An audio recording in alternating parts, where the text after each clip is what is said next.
Baik, Assalamualaikum warahmatullahi wabarakatuh. Ini jalan lagi. Baik, Assalamualaikum warahmatullahi wabarakatuh. Waalaikumsalam warahmatullahi wabarakatuh.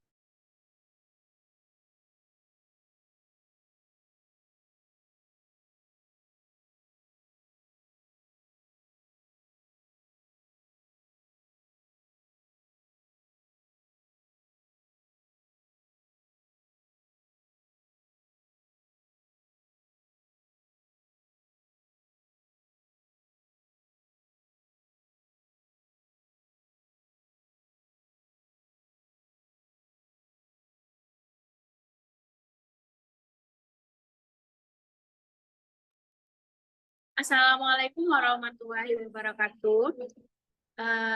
Alhamdulillahirabbil alamin. Assalatu wassalamu ala asrofil anbiya wal mursalin wa ala alihi wa ashabihi rasulillah ajmain. Pertama sekali, tidak kata yang pantas kita ucapkan selain daripada kata puji beserta syukur atas kehadiran Allah Subhanahu wa taala yang mana kita dapat berkumpul pada Zoom kali ini. Dan tidak lupa kita junjung kepada Nabi Muhammad SAW, karena berkat beliaulah yang dapat membawa kita dari alam kegelapan menuju alam yang saat ini kita rasakan. Sebelumnya yang kami hormati Ibu Firda Azhara SPD MSI selaku dosen pengampu pada mata kuliah genetika. Sebelum kami mempresentasikan materi kami hari ini, izinkan kami memperkenalkan anggota kelompok kami. Dengan saya sendiri, Yulia Hafizul dengan NIM 22231040 dan rekan saya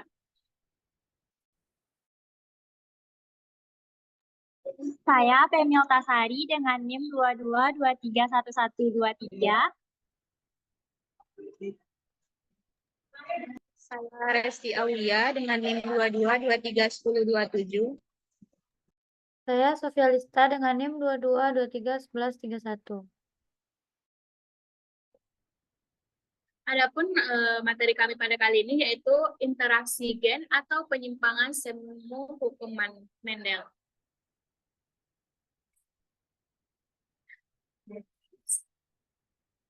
Adapun bahan kajian pada materi kali ini yaitu yang pertama prinsip epistasis, hipostasis dan contohnya, yang kedua prinsip kriptomeri dan contohnya, yang ketiga prinsip polimeri dan contohnya, yang keempat prinsip atavisme dan contohnya, yang kelima prinsip komplementer dan contohnya, dan yang keenam pola pewarisan yang disebabkan oleh interaksi gen atau penyimpangan semu hukum Mendel berdasarkan perbandingan keturunan yang diperoleh. Nah, baiklah, materi yang pertama yang akan dijelaskan oleh rekan saya Pemil Tasari. Kepada Pemil dipersilahkan. Baik, terima kasih kepada moderator. Di sini saya akan menjelaskan materi pertama, yaitu apa itu penyimpangan semu hukum Mendel. Penyimpangan semu hukum Mendel merupakan suatu persilangan yang menghasilkan rasio fenotip berbeda dengan masih berdasarkan pola hibrida hukum Mendel, yaitu pola 9:3:3:1.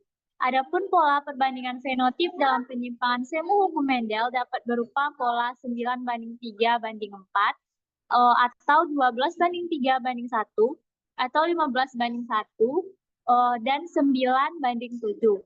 Hal tersebut terjadi karena adanya interaksi antar gen yang menyebabkan perbandingan fenotip menyimpang dari hukum Mendel. Nah, faktor yang mengakibatkan terjadinya penyimpangan semu hukum Mendel yaitu adanya interaksi antar gen atau antar alel yang saling mempengaruhi dalam menghasilkan fenotip. Namun, walau fenotip yang dihasilkan bersifat menyimpang, tetapi masih mengikuti aturan hukum Mendel. Next. Nah, yang pertama itu ada prinsip epistasis, hipostasis, dan contohnya. Epistasis dan hipostasis merupakan interaksi dari beberapa gen yang bersifat saling menutupi satu sama lain. Gen yang bersifat menutupi atau mengalahkan ekspresi gen lain yang tidak selokus atau sealel disebut dengan epistasis. Sedangkan gen yang bersifat tertutupi oleh sebuah atau sepasang gen lain yang tidak selokus yang bukan sealelnya disebut dengan hipostasis. Ada 3 macam epistasis dan hipostasis dalam penyimpangan semu hukum Mendel, yaitu epistasis dominan, epistasis resesif, dan juga epistasis dominan dan resesif. Next. Yang pertama itu ada epistasis dominan. Epistasis ini umumnya terjadi apabila ada satu gen dominan yang bersifat epistasis. Misalnya seperti pada warna labu. Nah, dapat di sini kita lihat contohnya. Di sini P1-nya ada P besar, P kecil disilangkan dengan P kecil, K besar, K besar. Nah, itu labu putih disilangkan dengan labu kuning sehingga akan menghasilkan P besar, P kecil, K besar, K kecil 100% labu putih. Yang menghasilkan kemudian disilangkan lagi dengan sesamanya yang menghasilkan rasio fenotip labu putih banding labu kuning banding labu hijau yaitu 12:3:1. Next. Yang kedua itu ada epistasis resesif. Dapat terjadi apabila ada suatu gen resesif yang bersifat epistasis terhadap gen dominan lain yang bukan alelnya atau pasangannya. Gen resesif tersebut harus dalam keadaan homozigot. Contohnya yaitu pada kasus epistasis resesif ini kita temukan pada pewarisan warna rambut anjing, di mana di sini P-nya yaitu I besar, H besar dikalikan dengan I kecil, H kecil. Nah di sini yaitu hitam dikalikan dengan albino menghasilkan F1 yaitu I besar, I kecil, H besar, H kecil dikali dengan I besar, I kecil, H besar, H kecil yaitu hitam-hitam sehingga menghasilkan F2-nya yaitu rasio fenotipnya 9 hitam banding 3 coklat dan 4 albino. Next. Selanjutnya itu ada epistasis dominan dan resesif atau inhibiting gen yang merupakan penyimpangan semu hukum Mendel yang terjadi karena adanya dua gen dominan yang jika berpasangan akan menghambat pengaruh salah satu gen dominan tersebut. Peristiwa ini akan mengakibatkan perbandingan rasio fenotip 13:3. Nah, contoh kasus inhibiting gen ini umumnya terjadi pada pewarisan warna blue ayam ras Leghorn putih dengan fenotip I besar, C besar yang dikawinkan dengan ayam white silkre berbulu putih juga mempunyai genotip I kecil, C kecil. Nah, dapat dilihat pada gambar itu rasio fenotip pada F2-nya yaitu 13 putih banding 3 yang berwarna. Mungkin hanya itu materi dari saya, selanjutnya kembalikan kepada moderator. Baik, terima kasih kepada Pemil. Materi yang selanjutnya yaitu akan dijelaskan oleh saya sendiri, yaitu prinsip kriptomeri dan contohnya. Kriptomeri merupakan peristiwa munculnya suatu karakter atau sifat baru dan gen dominan yang berpasangan dengan gen dominan dari alel lainnya. Kriptomeri juga disebut sebagai fenomena tersembunyinya suatu sifat baru akibat gen dominan yang tidak berpasangan dengan gen dominan dari alel lainnya. Contoh kasus kriptomeri ini dapat kita lihat pada persilangan bunga Linaria marokana berbunga merah dengan Linaria marokana berbunga putih. Warna yang muncul pada bunga Linaria marokana dipengaruhi oleh 4 gen, yaitu A. Terbentuk pigmen antosianin, A kecil tidak terbentuk pigmen antosianin, B besar protoplasma basah, B kecil protoplasma asam. Nah, adapun contohnya yaitu pada P1 sama dengan A besar, B kecil disilangkan A kecil dan B besar. Dapat kita lihat pada layar tersebut contohnya. Dan adapun perbandingannya, pola negatifnya yaitu amin B- dan veloponatifnya berwarna ungu. Yang kedua, perbandingan 3, pola genotifnya A besar, B kecil, pola fenotipnya berwarna merah. Dan perbandingan ketiga, pola genotipnya A kecil, B min, pola fenotipnya berwarna putih, dan perbandingan 1, pola genotipnya AA kecil, BB kecil, pola fenotipnya berwarna putih.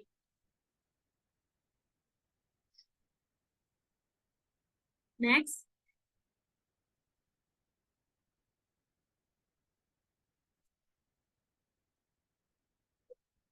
Yang ketiga yaitu ada prinsip polimeri dan contohnya. Polimeri ini merupakan interaksi antar gen berbeda alel yang bersifat kumulatif atau saling menambah dan hanya memunculkan satu fenotip saja. Oleh sebab itu, persilangan polimeri ini umumnya menghasilkan rasio fenotip 15:1. Polimeri sendiri terjadi karena adanya interaksi antara dua gen atau lebih.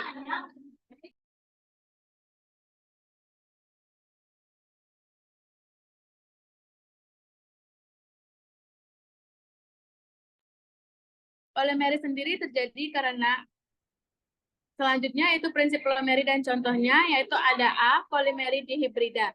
Sesuai namanya, polimeri dihibrida ini merupakan persilangan polimeri yang terdiri dari dua gen berbeda alel dan bersifat kumulatif. Contoh polimeri dihibrida bisa kita temukan pada tanaman gandum berbiji merah yang disilangkan dengan tanaman gandum berbiji putih. Hasil tanaman gandum tersebut akan memiliki warna yang beragam.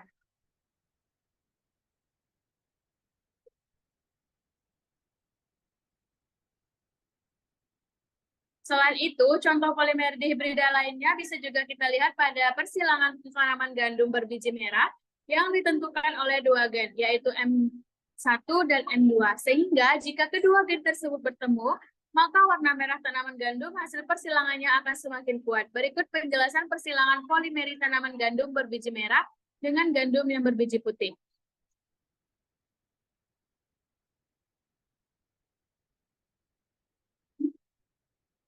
Contoh prinsip polimeri ini dapat kita lihat pada tampilan PT. Baiklah, itulah penjelasan dari materi saya. Selanjutnya yang akan dijelaskan oleh rekan saya, yaitu Resti. Kepada Resti, dipersilakan.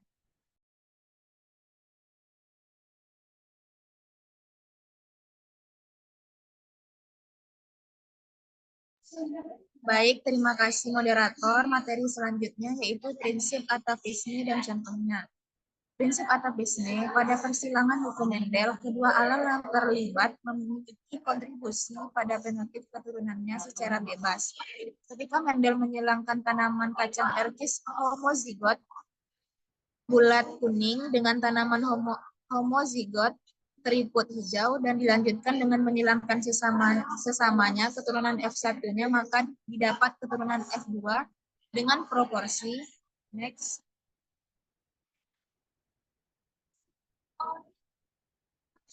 dengan proporsi yaitu 9:3:3:1. Pada contoh tersebut, kedua alel, yaitu alel Y dan alel R, keduanya memberikan efek pengaruhnya secara terpisah dan bebas, di mana alel R hanya mempengaruhi pada bentuk bulat dan keriput, sedangkan alel Y hanya mempengaruhi pada warna, yaitu kuning dan hijau. Next. Namun dalam kenyataannya, di alam banyak terdapat kasus di mana kedua alel atau lebih yang berbeda saling memberikan pengaruh dan interaksi, sehingga memunculkan efek kombinasi fenotip yang berbeda dengan induknya. Fenomena inilah yang disebut dengan interaksi gen atau atavisme. Next.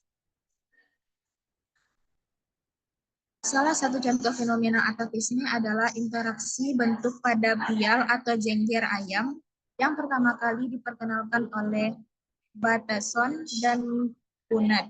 Karakter jengger ini tidak hanya diatur oleh satu gen, tetapi oleh dua gen yang berinteraksi.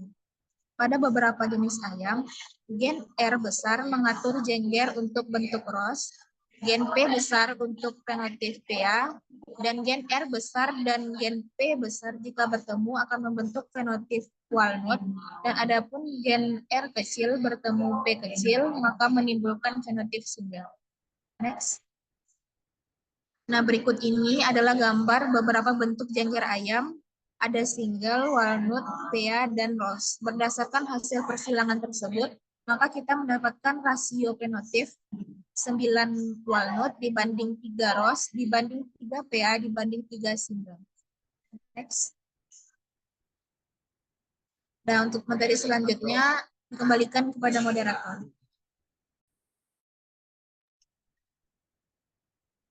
Baik, terima kasih kepada Resti. Materi yang selanjutnya yang akan dijelaskan oleh rekan saya, Sofi. Pada Sofi, dipersilakan. Baik, materi yang kelima yaitu prinsip komplementer dan contohnya. Pengertian dari komplementer ini yaitu interaksi antar gen dominan dengan sifat yang berbeda yang saling melengkapi sehingga memunculkan fenotip tertentu. Apalagi salah satu gen tidak muncul, maka sifat yang dimaksud pun tidak akan muncul. Nah, bisa dilihat dari contoh komplementer di PPT, itu ada P1 sama dengan BB besar dengan T kecil atau bisul tuli dikali BB kecil di BB kecil TT besar bisul tuli. Untuk gametnya B, T kecil dikali B kecil di B kecil T besar. Untuk F1-nya B besar B kecil, T besar T kecil itu normal. Untuk P2-nya itu B besar B kecil, T besar T kecil dengan B besar B kecil, T besar T kecil. Untuk gametnya B besar T besar, B besar T kecil, B kecil T besar, B kecil T kecil dengan B besar T besar, B besar T kecil, B kecil T besar, B kecil T kecil. Soalnya yang keenam yaitu memprediksi pola pewarisan yang disebabkan oleh interaksi gen atau penyimpangan semu hukum Mendel berdasarkan perbandingan keturunan yang diperoleh. Pertama itu ada epistasis, interaksi antara dua atau lebih gen di mana satu gen mempengaruhi ekspresi gen lain. Contohnya dalam beberapa kasus gen epistasis dapat menutupi atau mengubah efek gen lainnya, menyebabkan penyimpanan dari rasio Mendel klasik. Yang kedua ada kodominansi. Dalam pola ini, dua paralel pada satu lokus dapat keduanya diekspresikan secara penuh, tanpa adanya dominansi antara alel tersebut. Contohnya alaksi adalah golongan darah ABO. Saya pada dominansi tidak lengkap, yaitu alel dominan tidak sepenuhnya menutupi alel resesif sehingga keturunan heterozigot menunjukkan sifat perantara, misalnya dalam persilangan bunga merah dan putih. Selanjutnya ada pleiotropi, itu adalah satu gen mempengaruhi lebih dari satu sifat fenotipik yang mungkin mempersulit prediksi pola pewarisan sesuatu hukum Mendel. Itu ada poligenik, itu perubahan sifat dipengaruhi oleh banyak gen, seperti tinggi badan atau warna kulit. Selanjutnya ada gen KG atau pautan gen, itu gen-gen yang terletak sangat dekat satu sama lain pada kromosom cenderung diwariskan bersama-sama, sehingga tidak memiliki hukum segregasi Mendel secara bebas. Selanjutnya itu ada pengaruh lingkungan. Selain genetik, beberapa sifat dapat dipengaruhi oleh lingkungan yang dapat dimodifikasi ekspresi gen dan menyebabkan variasi fenotipik yang lebih luas. Mungkin sekian penyampaian materi saya kembalikan kepada moderator. Baik, terima kasih kepada Sofi. Sekian materi dari kelompok 1. Kami dari kelompok 1, jika ada kesalahan, mohon dimaafkan. Terima kasih atas perhatiannya. Kami sudahi. Assalamualaikum warahmatullahi wabarakatuh. Waalaikumsalam warahmatullahi wabarakatuh.